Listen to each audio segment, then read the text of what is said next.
Confusion, confusion, confusion. Let's clarify a couple of things with the Xenoblade Chronicles 2 Rare Blade summoning system.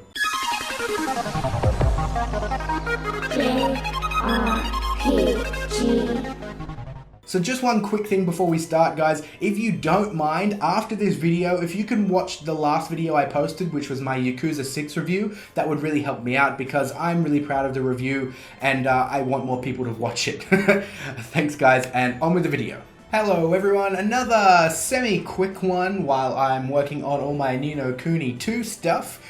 It's basically going to be some clarifications on the last Xenoblade Chronicles 2 video I posted, which was all about the algorithm that goes into giving you rare blades. It's basically the game's code, and I dived down deep into that and covered everything to do with that system. But there is a little bit of confusion, and I don't blame any particular person because a lot of people ask certain things. Only a couple of people asked some other things, but we'll get to all that. First thing, yes, I will address that there is a Sailor Mercury tattoo on my face. This is just a temporary tattoo, and it was, we reached a bits goal in my Twitch stream earlier today, and that was my punishment.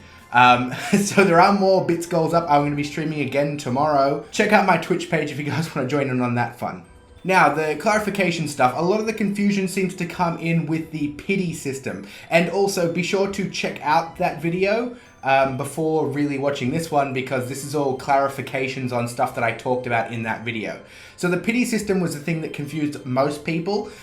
First of all, the pity system, I think I did, maybe not make it totally clear, but you only get 3 pity blades, that's it. So once you get the 3 that are assigned to your group that was seen in that video, once you get those 3, that's it. Pity system is gone. It no longer exists. So yeah, you're only guaranteed 3 blades, and the algorithm really means that you could never get another blade. It's very unlikely, if you keep attempting to summon them, but it's entirely possible that you only ever get the 3. But that pity system is in place so that you do get blades relatively early on. They basically didn't want you to be doing a huge chunk of the game with nothing but common blades. So the pity system is in there to hopefully give you some rare blades to get you started really early on in the summoning process. There was some other confusion with the pity system and the way that works. So you have to reach the 100-point timer to get your first pity blade, but say if you use like a legendary core and it doesn't summon anything, you're now at 50 points. If you use like 2 common cores, that adds 5 points each and you don't summon a blade, and then the next turn you use another common core and you summon a rare blade from it, that means that your pity timer is now 0. It's back down to you have to start again. So it's as if you didn't accrue any points at all. And also every time you reach a pity blade, so once you get that pity blade at the 100 points, your timer is reset to 0. So now you have to accrue another 200 points because you have to reach a 200 point total before you get the second pity blade. And the same with the third. So you go all the way back down to 0. And it happens with the second that a rare blade pops up in your summon thing, your pity timer is now 0. So there was a bit of confusion there as well. Now the other thing that I didn't go too much into because I didn't think it was too relevant, but there was a little bit of confusion surrounding it, was that the way the algorithm actually works. And I talked a little bit about the way that it works in that it adds rare blades to the pool, and then once they're in the pool, that sort of decides whether you will get one in the final summon bit.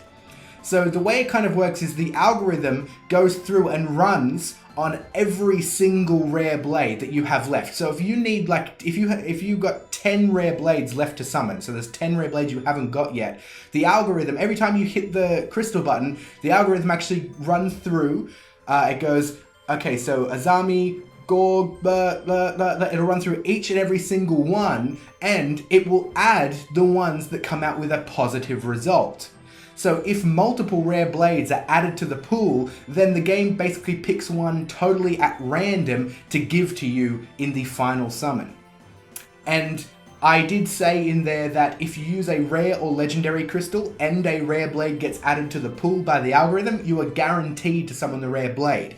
But if you use a common crystal, a rare blade can be added to the pool by the algorithm, but you still only have a 1 in 4 chance. You still only have a 25% chance to actually summon that, because it'll actually, it won't guarantee that rare blade pool, it'll just make it a 1 in 4 with 3 common blades. So yeah, it is quite confusing, but basically it just means that you can't, there was a question there that said, shouldn't you just keep restarting the game to add Cosmos to your pool? Because once Cosmos is in there, you can just use a legendary blade and get Cosmos. But it does not how it works.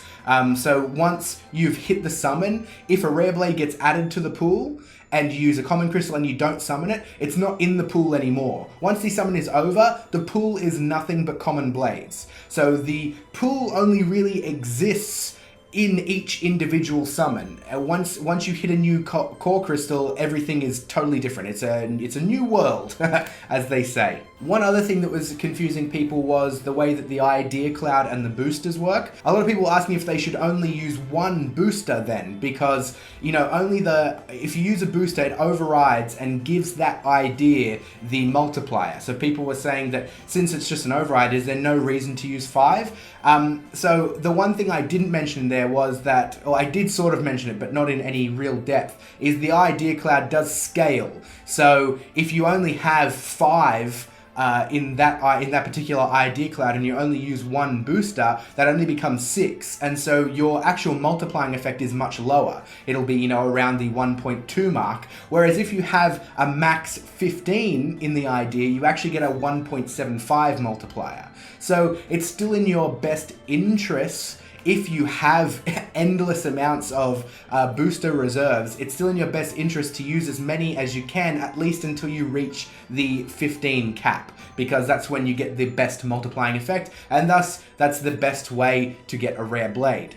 And that's about all. If you have any other questions or if there's any more confusion, just pop them down in the comment section. I'll do my best to answer them. It is an incredibly difficult subject and incredibly difficult sort of calculations and stuff to try and explain, but I hope I've done good. Check out the links in the video description to follow me on Twitch for when I stream next, and also if you guys don't mind, check out that Yakuza 6 review. I'm pretty happy with the way the review turned out, and I know a lot of you aren't super interested in Yakuza on my channel, but you really should check out the game and check out the review, because it is a really amazing game, especially for JRPG fans. Other than that, hit the like button, subscribe, and I'll see you all soon.